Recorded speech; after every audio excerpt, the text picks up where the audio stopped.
Okay, so I just finished having this conversation with Corissa, and I'm so excited to share it with you. The first part of the conversation is just kind of like girlfriends catching up and just has that casual conversation vibe.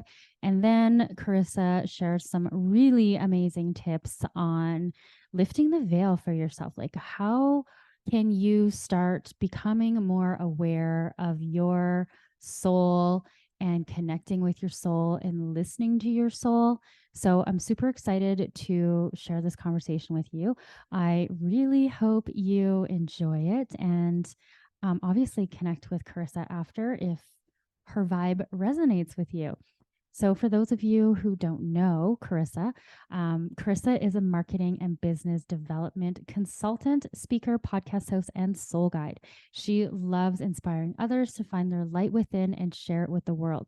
She's an explorer of both inner and outer landscapes on a quest to create greater meaning, higher purpose, and true joy for herself and others. Throughout her career, she has been a prominent speaker and educator in the fields, having presented to hundreds of thousands of people and been featured in dozens of print, podcast, radio, and TV interviews.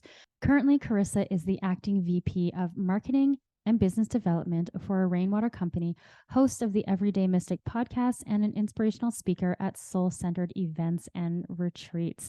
So welcome, Corissa Saint Laurent. I'm so excited to connect again with you, Corissa. Thank you for being here. I am so happy to be here too and reconnect with you. And it's kind of like we had to do podcasts together to have conversations.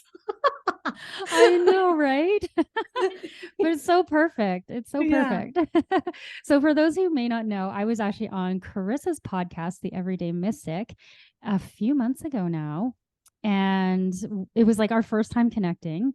And we realized we have like so many things in common about how we were brought into this world, being adopted, kind of the journey of our lives. We found so many parallels.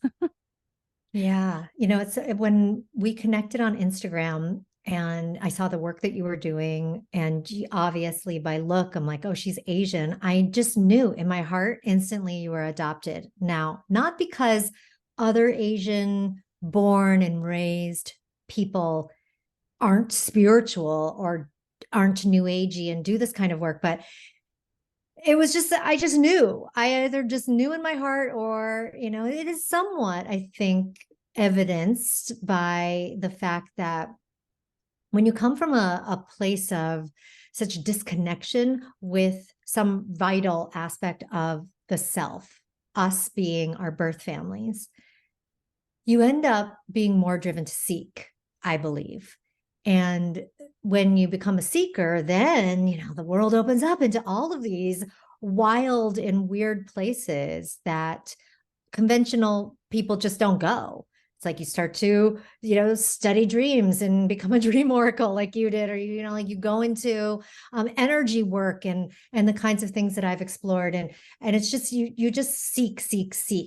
It's the seeking of both answers to some degree of how or why did this happen to me, as well as seeking a grounding of your identity and looking for answers in all these weird and wide places. Now, some people it's not as weird. Maybe they just turn to the church or, something that's a little bit more fundamental, but I just knew instantly. And so when I asked you if you were adopted and you said yes, I was like, oh, okay, this is, and even it just deepens our conversation and connection. Yeah, that's so interesting. I don't remember if I knew that you had that intuitive kind of knowing that I was adopted.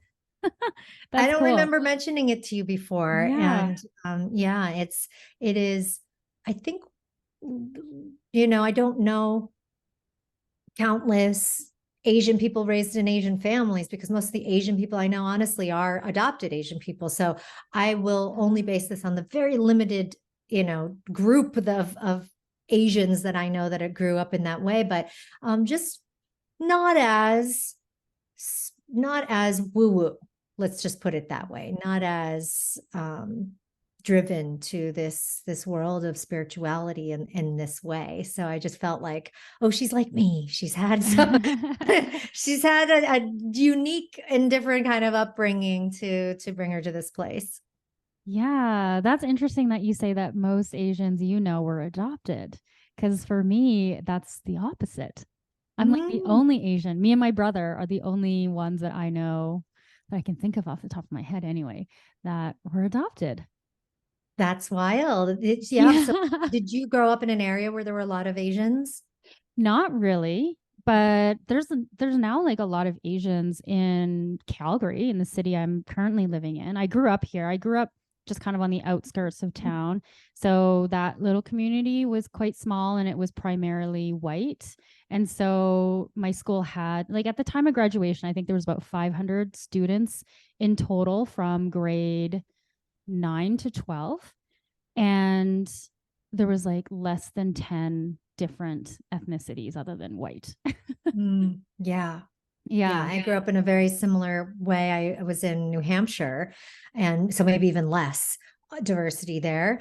And the only other Asian people I ever saw were, this other family had adopted two Korean kids. And what was interesting about that is that I saw that we looked alike, which meant that I couldn't look at them.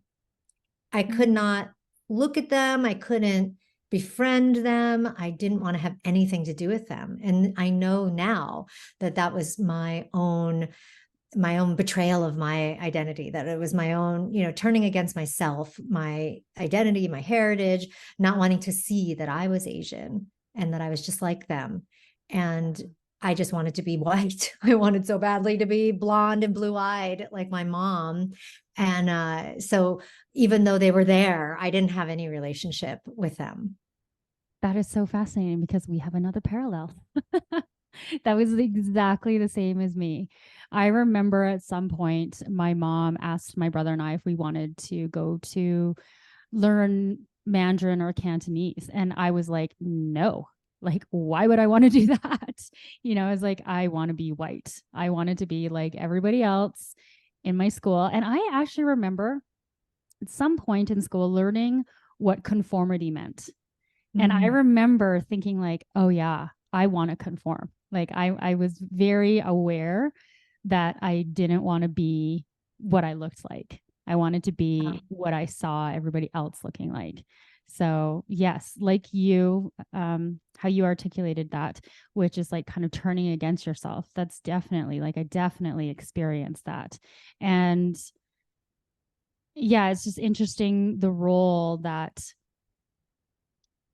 these identities that we want versus what we have, maybe, Mm. how that causes us to navigate our life in a different way. Yeah. And then, causes um, identity issues. Like I had so many issues with it growing up.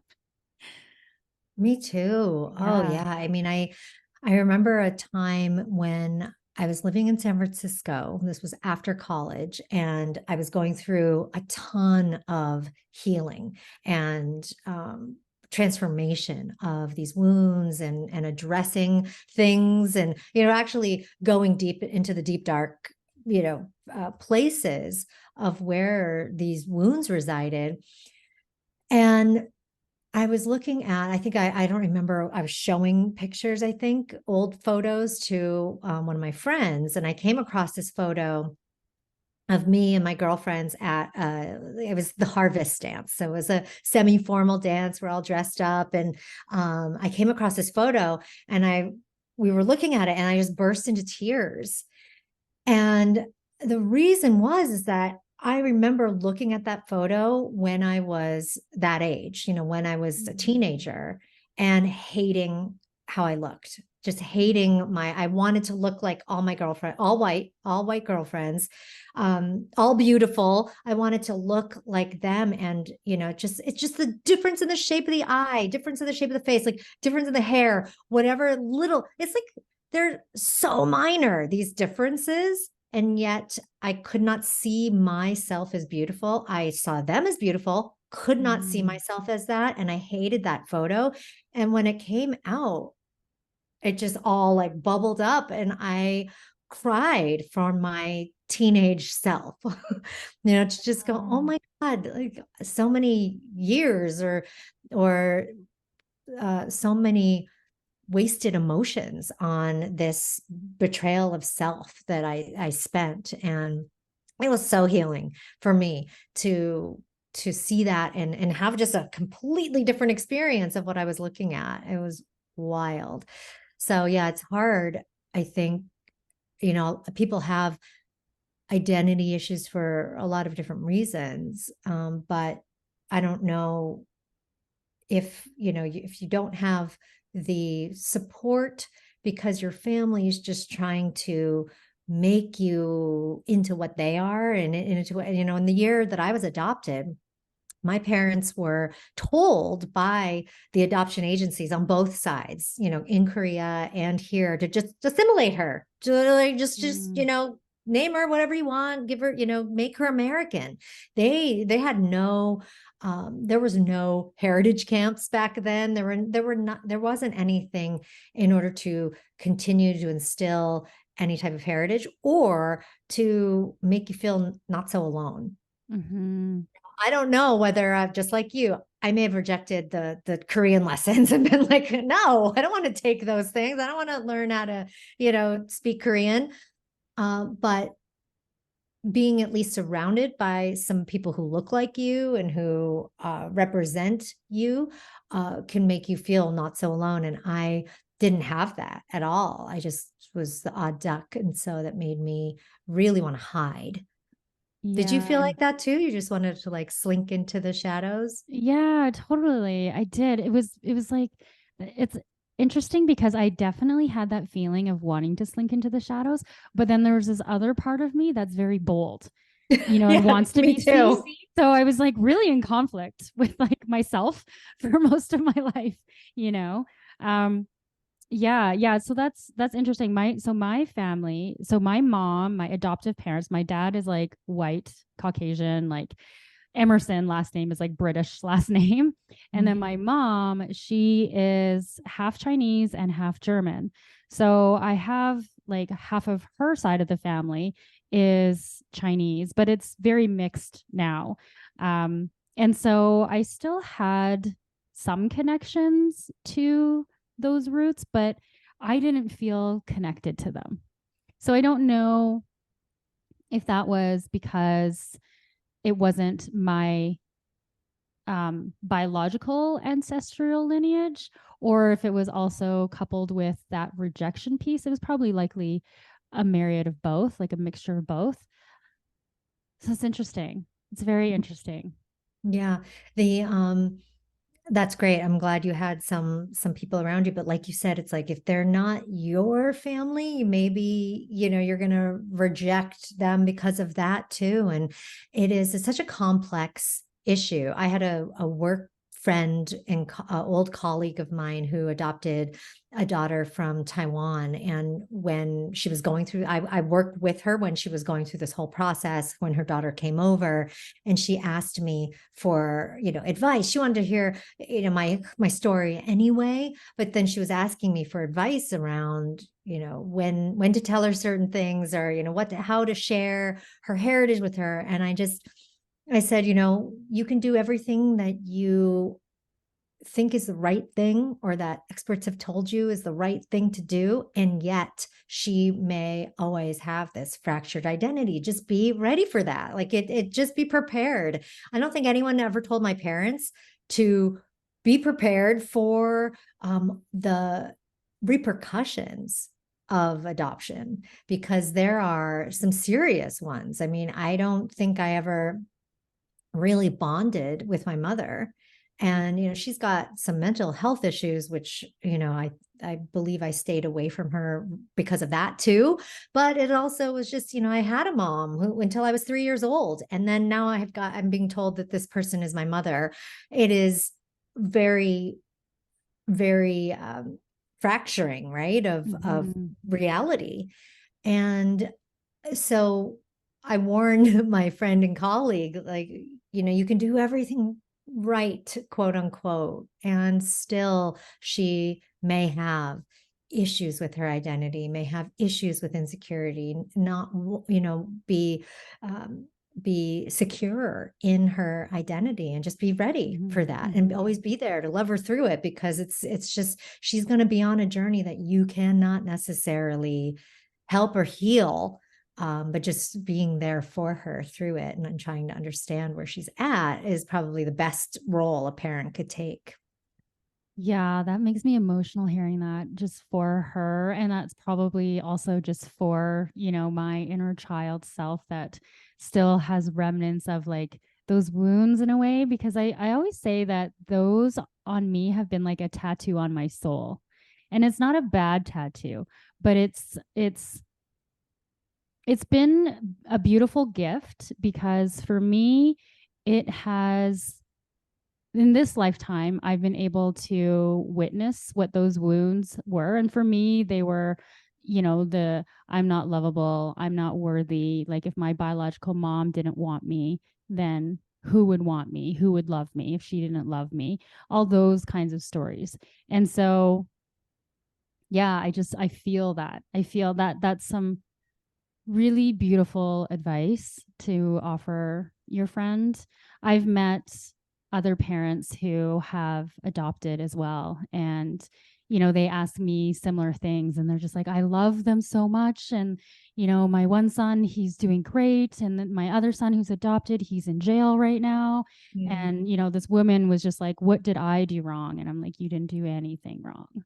Like, doesn't matter like what how much you love, unfortunately, like that individual has to go through their own soul journey that their soul chose on some level. And it's like a parent's job, like you said, to just love them through it all, and almost like be their guide. I had this one teacher, I can't remember who it was. Otherwise, I would quote them. But I remember this person saying that, a parent's role is to guide them to those who are meant to teach and heal your child, because you're not meant to do that for your child. Like, yes, my mother is my teacher in many ways, but she didn't outwardly teach me how to heal. It was just because I didn't feel that she loved me growing up. She was a great teacher in me going down my healing path and exploring and discovering those wounds that I had and then healing them. And I couldn't have done that without her, you Mm-hmm. know? And so, Oh, yeah. yeah, I think your advice to your friend was really beautiful. And that was just really touching. Yeah. And, because we're both have been on this similar journey of discovering ourselves as soul, beyond the stories, beyond our identity as an adoptee, or the abandoned child, or whatever it is. It's like we have come to that knowing that we are souls in a body having this experience. And that to me has been the most profound gift of it all. And I know that, my soul is of a certain age to have come to this conclusion in this lifetime, and then also be here to teach that. You and I both, to teach and share that word, that knowing with others, not just adoptees and not just people who are abandoned or unwanted, quote unquote, as a child, but anybody who feels like they weren't worthy, loved, enough, anything, that we are not those stories that teach us that we weren't worthy. We're worthy because we were born into this incredible opportunity to have Mhm. this life and to live it out to its fullest. And so to be at a soul age where I know I'm here meant to teach, that feels really amazing. It just came with some serious heartache and the shit that I had to deal with in that first, few decades of my life to get to that understanding. Mhm. Yeah. And something that I've noticed is even though this is my story, the life that I've lived of these challenges and obstacles that I was gifted with being adopted, and the same with you, I've noticed that pretty much everybody is working at the same thing, in the sense of, you know, this is just the story that we have God in our life. You know, I'm adopted, therefore I'm not worthy enough. But then somebody else has a story that is like, I was abused, and I was abused because I'm not good enough. You know, everybody, we all struggle with that worthiness, the I'm not good enough, I'm not lovable. Like, it's just, it seems like everybody has those like core foundational issues, and we have just developed those beliefs from a different story, and therefore have made it our identity, which, as you know, you just said, you know, it's our soul journey. We're so much more beyond. We are a soul having this human experience. Mm-hmm. Yeah. And I believe that so many of us individually in this incarnation have that experience or came in for that experience, because it's a systemic kind of experience going on, that we are told we're not worthy. So it's not just our parents saying this and specifics around your own childhood, it's society at large saying you actually don't have this inherent power. You don't have this inherent wisdom. We must give it to you. And it's going to come through these very, you know, set channels and set systems that have been accepted by, you know, the powers that be, or you know, the system at large. And through that, it's very disempowering and very disconnecting of ourselves from our souls, because we're told we're not that. You're not the divine. You are a servant to God, let's say, or you're not wise and knowing in and of yourself. You have to go through all of this schooling to become wise, right? So we're like get told all these lies that are, you know, that just then perpetuate this understanding that we do not have that power. And that's, I think, the reason why we're all in very similar boats, and then we're all in a very similar place. And it's easy to step out. Well, let me put it this way. I think it is easy to see how you step out, but then to actually take all the steps to step out of that boat and into the waters, which are, you know, just completely open and limitless for who we are and how we can be and what we can dream up in this life. Then that's the scary part, right? It's like, oh, I gotta step out of the safety of this boat, which, you know, the structures that we're surrounded with and raised by do create a sense of safety, that, okay, you know, but they also create a ton of fear to make us not feel safe in the first place, so that we want to hide and cower in the boat, right? So it's all, that to me makes it seem like it is a systematic disempowering of our nature, rather than, oh, this just happened, you know, and this is sort of accidentally happened to us. It's like, well, no, I think that there's some powers within, that have, you know, thousands of years old powers that have been creating this misunderstanding and this veil, you know, just continuing to put these veils over us. And it's our job, and that's the work I've at least set out to do in this lifetime, to remove the veils and to also help remove, you know, help other people remove those veils. Yeah. So was there a moment for you, like a catalyst moment, or what was it for you that you said to yourself, like, I recognize, like, I've got healing to do, so I'm going to do it. Like, you know, because there's people who are just content with their wounds in a way, and they just allow their wounds to just reside forever in them and don't process and digest them out. So what was it for you that gave you the, I don't know if it's tenacity to explore them and heal them, because it's not an easy task.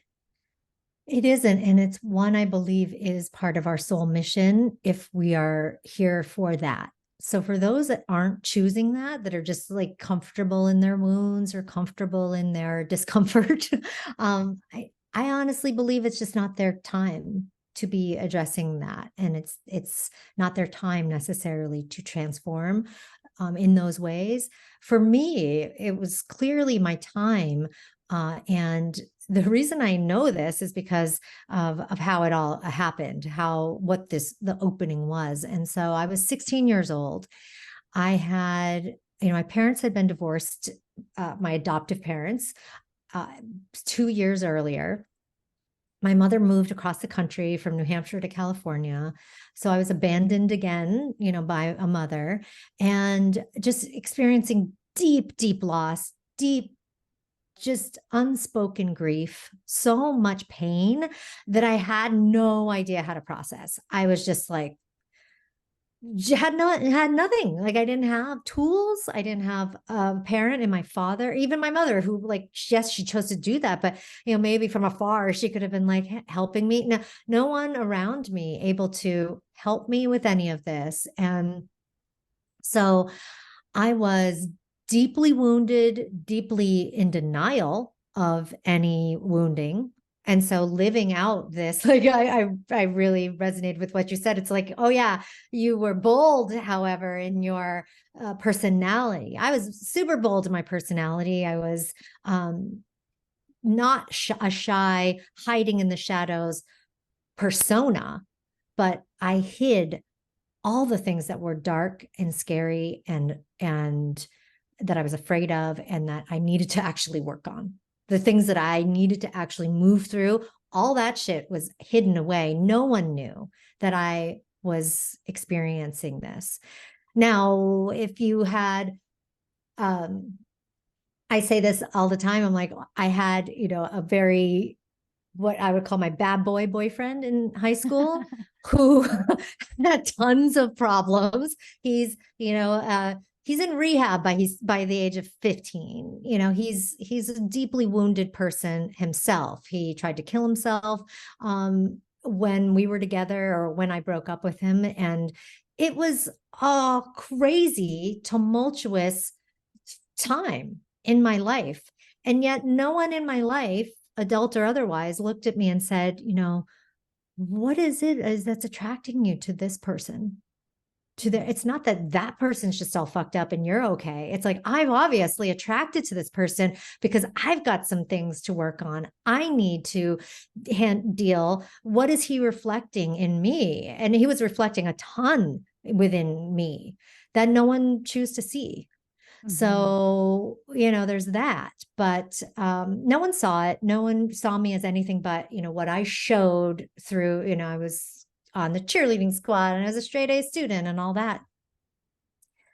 So at 16, I was cheering in a state championship game for our basketball team. And I was thrown up in a stunt and I wasn't caught. So I had a major accident. I had a skull fracture, a traumatic brain injury, and was, just messed up, messed up from it, completely. Wow. It was a horrible accident. Sometime during my intensive care stay, this voice came through me. And at first, I didn't know what it was. It was just completely speaking through me. It seemed disembodied. I was like watching myself speaking to the nurses and doctors, like with this voice. And I was like, there's a benevolence in this. There is a complete trust on my part in this, but like curiosity. I'm like, what is going on? And this voice was advocating for me. And it was telling the doctors how I was feeling, but also asking them everything that they were doing to me, what this pill did, what that did to me. Did I need it for my healing? I would reject certain medications if it wasn't completely necessary for my healing. They're like, well, you might have some constipation, but it's not going to kill, you're not going to be vital. And I was like, I don't want it then. Mm-hmm. And I would just like So I'm like 16 years old and just like having this experience, out of body experience through it. And once I got home from the hospital and I was healing at home, the voice was, it just continued. It continued with me. But that's when I actually realized that it was me, that it was my Mm. soul speaking through me, through the persona of me to the world. And then I started melding with this voice, and my soul taught me how to visualize my own healing. And so I would lay there because I laid a lot. I had to just be laying a lot. And I would visualize myself as a fully healed and functioning person, and cheerleading again and running around with my friends, and being healthy and being happy and running around laughing. And I would just have all of these visualizations of me perfectly healthy. And it was the wisdom of that voice, that my soul, that told me that I'm more than my body, I'm more than, Corissa, my human, that I am this soul embodied. And it was wild. It set me on this journey of seeking.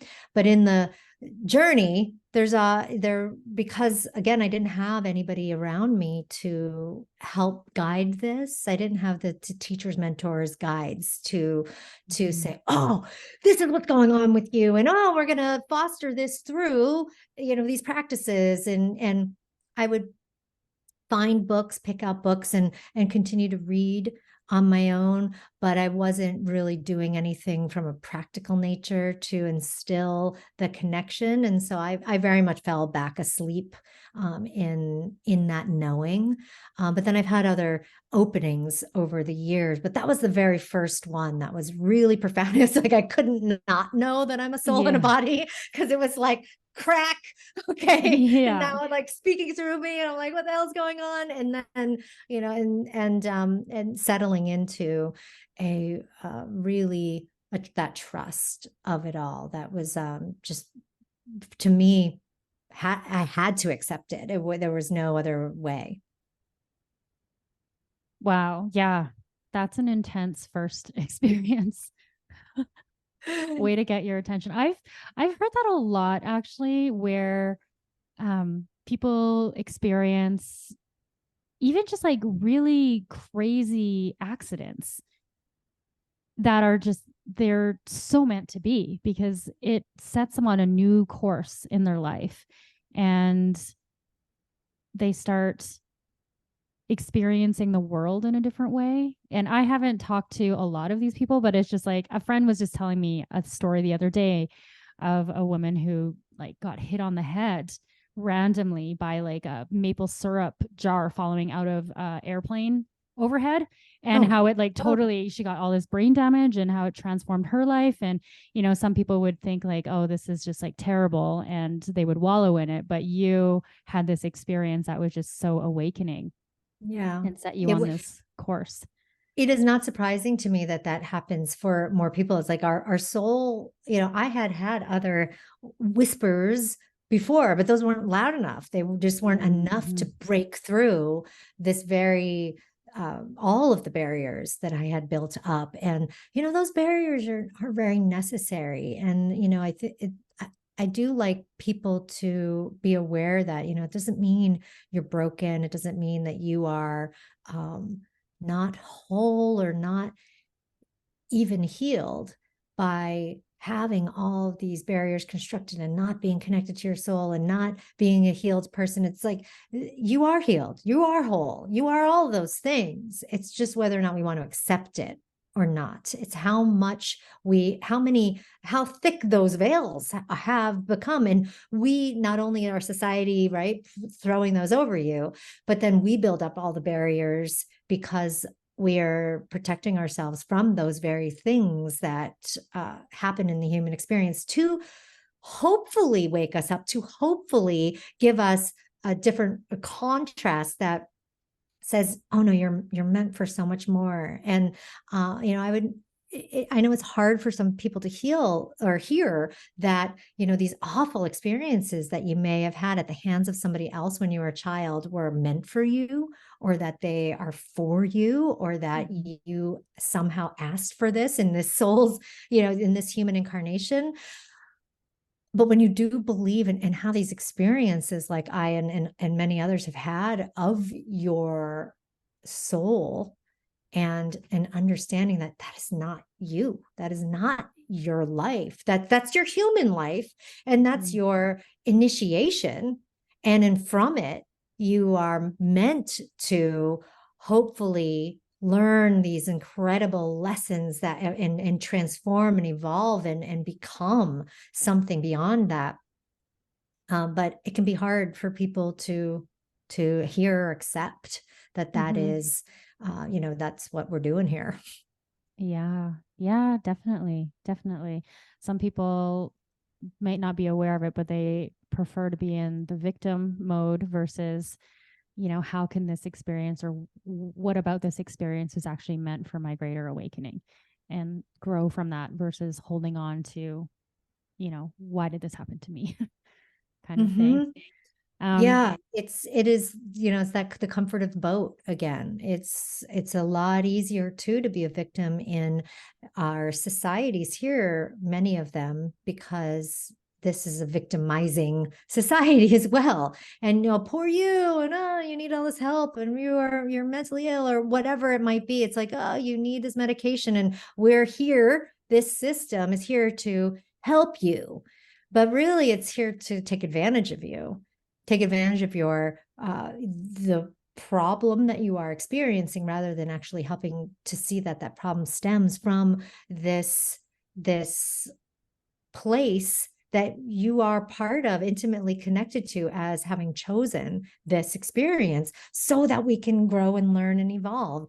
And when you do, and I guess the proof is in the pudding in that way, because it's like when you do, then it's like your whole life completely changes. I mean, mhm. everything, and not overnight, but it is this, as soon as you accept that, you see things so differently. It's like Neo in the Matrix, or like, Alice waking up. Like all of these metaphors that we've seen in our culture, it is literally like that. You have this Mhm. like, oh my God, experience of, where have I been all this time? Oh, this is so incredible now that I can see so clearly what is happening here. And so I think that is all the proof I need, at least, that Mhm. that is the nature of things, because not only myself, but so many others have recounted that experience of that waking up and going, oh, okay, I actually don't need to be a victim of that story anymore. And my life is better that I'm not. If things got worse and it was awful, then it'd be different, right? But Yeah. when there are all this evidence of things being better, becoming more, but more in joy, and just more able to experience the fullness of all of this, then that's all we really need to know. And then it's Mhm. just how we get there is our own personal journeys. Mhm. Yeah. Yeah. So, do you have any tips for people on how they can start kind of lifting that veil for themselves when it's constantly being put on by ourselves and society? Oh man, where to begin? I think if you're even questioning whether or not you are enshrouded in these veils, or that you are blocked in some way, or that you're more than this life, then you're already halfway there. You're questioning. So continue the questioning, continue to question this reality of the construct that we were raised in. And as you question that, the answers will come. So it's posing the questions and continuing to ask of your soul and of source, what am I meant for? What am I really here for? What can I do? You're asking that inner wise self, and the more we do that, the more that it awakens, because it's like, oh, gonna like wake up from no one paying attention to me for like the last however many years. It will begin to wake up and will take charge at that point. So asking the questions will lead to the answers. So you can ask those questions just sitting with yourself, and you can ask them out loud, you can ask them in your head, you can write them down, you can do, I love to do just like free associative, or what, just free writing of where I might ask a question or meditate on a question, and then just start writing and let the pen go. And that can feel for those when you're just, because I remember when I was just getting started with that you're just like, I don't know what to write. And if you don't know what to write, you can even write that. Just write, I don't know what to write. I don't know what to say. What is this weird thing that I'm doing? I don't like, just write what's going, those thoughts. And as you get those out and dump out all of the limiting thoughts, all of a sudden it just opens and there's this floodgate of information and wisdom that comes from your soul, comes from that deeper place. So ask questions, wait for the answers. They're there, they're right there within you. How to get to a point of where you're connecting more to your answers and the inner guidance.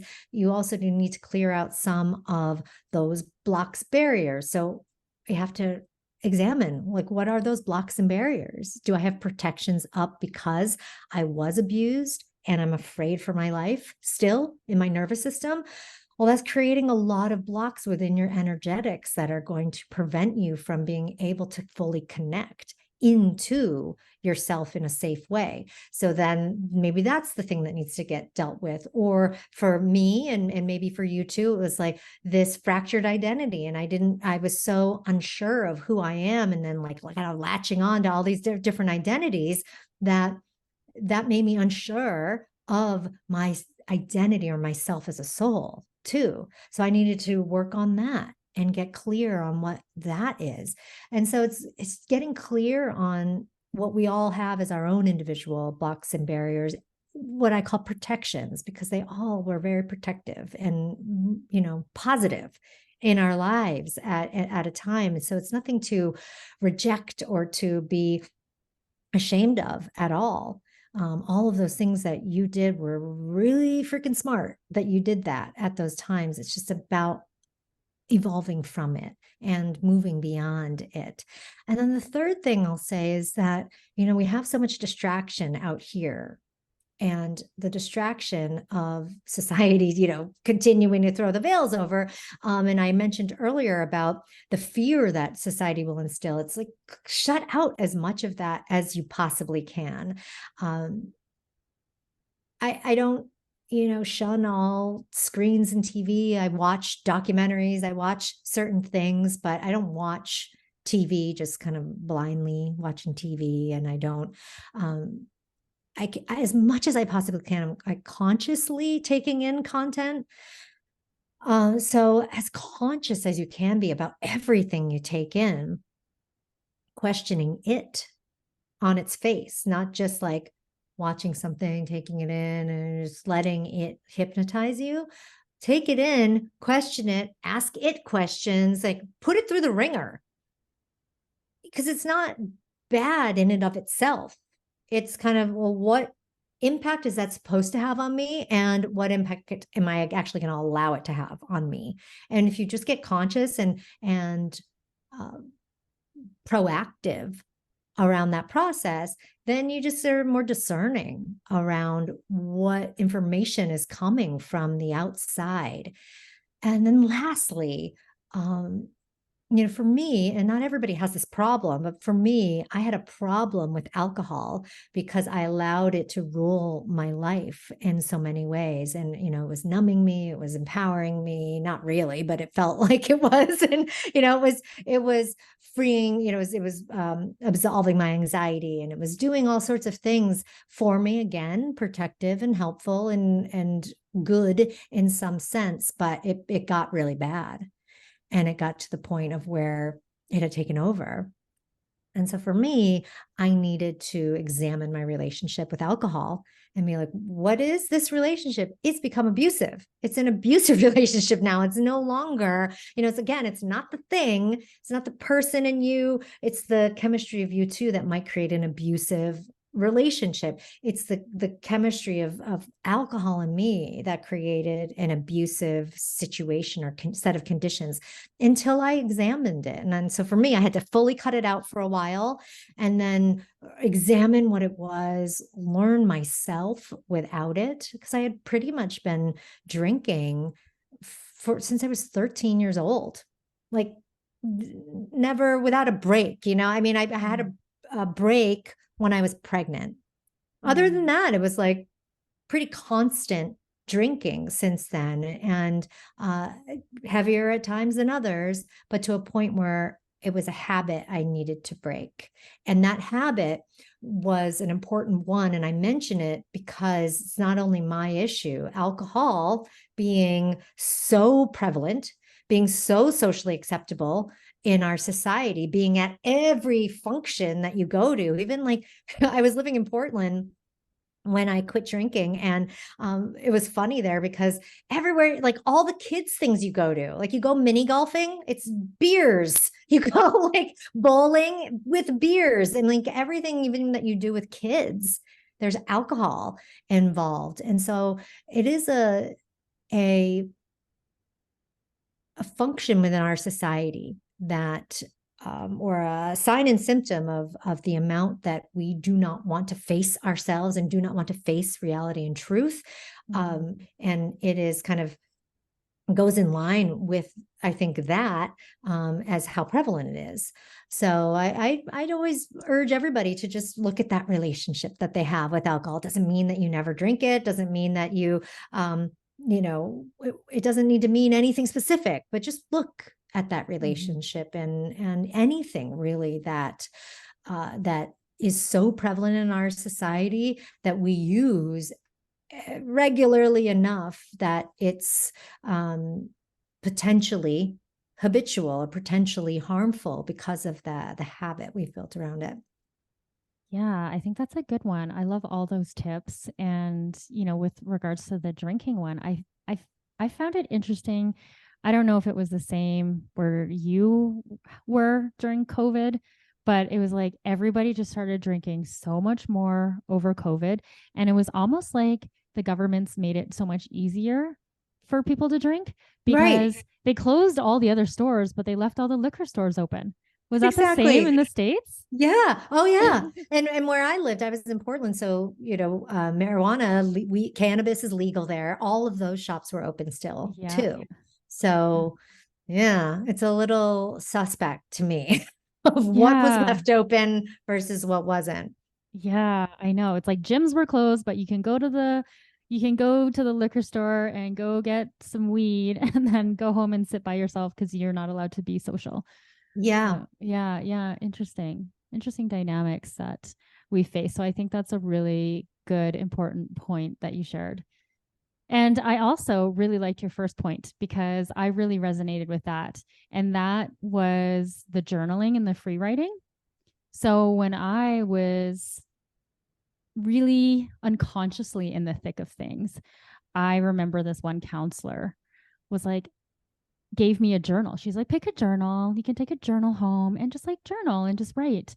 And man, it was amazing. It's amazing how simple of an exercise that is, or a tool that is for us, and how powerful it is. Because like you said, when you don't know what to write, you just write, I don't know what to write. I'm doing this stupid exercise. I don't think it's working, but I'm just going to keep writing because I have to write at least 3 pages, blah, blah, blah, and then like suddenly it's like the second page, things start flowing. And so I love that you shared that tip too. Yeah. Our subconscious is right there. It is right there, really wanting to be listened to, really wanting to be heard. And as is our soul, as, our full, the self that we are as soul wants to be in the driver's seat and wants to be heard, but it's not going to take that. Well, in my case, it took it with a smack over the head with my accident, which can happen for people. But, I oftentimes it's not, it's just waiting. It's waiting for us to do something to awaken it. And in that process of writing, of connecting, I don't know what it is about that connection, between it's like letting go of thinking about what you're going to write and just allowing your hand to start going is just that way. You just enter into, like, you start blocking out, you are not disconnected, but you are more connected to the whispers of your subconscious and what your soul actually wants to speak, rather than, all of those, I can't do this is stupid, the conscious thoughts. So it is, it's a wild process, and something that I will lately have been doing tied to meditation. So I'll go into meditation, and within that meditation, I'm also connecting to my guides and connecting to, different energetic realms. And so when I come out of the meditation, I will write, and I'll write from that place. So it's an even more open and connected place that you write from. And it's so profound, so incredible and it's healing is happening as you are writing, and as these words spill out. We think of often, like words we spell, right? And spelling is casting spells, and we are casting certain spells with our words, and those words are so powerful. We can allow those words to flow, and when we are getting it from this place that is disconnected from, like our prefrontal cortex and all of our executive functioning, we are allowing us to tap into that deep wisdom, that the words, the spells that come out are like, oh wow, that is incredible. And then we can also do the opposite, where we can very consciously write our dreams, our hopes, our desires, our wants, and write out that, and word spell what we want to create and conjure in our lives too, and be very intentional about what comes out as well. So writing is just, it's incredible, super powerful. Yeah. I find, it's about quieting the mind and just listening, allowing that soul part of ourself to just flow out. Because like you said, it's always there. It's always ready to speak. And sometimes it's just like waiting for you to give it the opportunity to be heard. Mm-hmm. Yeah. And, like you asked earlier about, well, what do we do to connect more with all of this going on? And that has, meditation, really the meditation itself, the practice itself can be done in so many different ways, but all with that same intention of just shutting out the distractions. It's not about shutting us off from our own mind or our own self. Sometimes connecting to what the mind is saying within a meditation is super powerful. It's about shutting out other distractions and seeing that, being in that quiet place with ourselves, so that we can experience the inner mind, also experience our body and how our body's feeling and what is going on there, and connect to spirit. So all of those things happen whether we're doing, a lotus pose meditation or not. If you just close yourself off to all these distractions, and the more you do that, the more connected and the easier it is to listen to your inner being.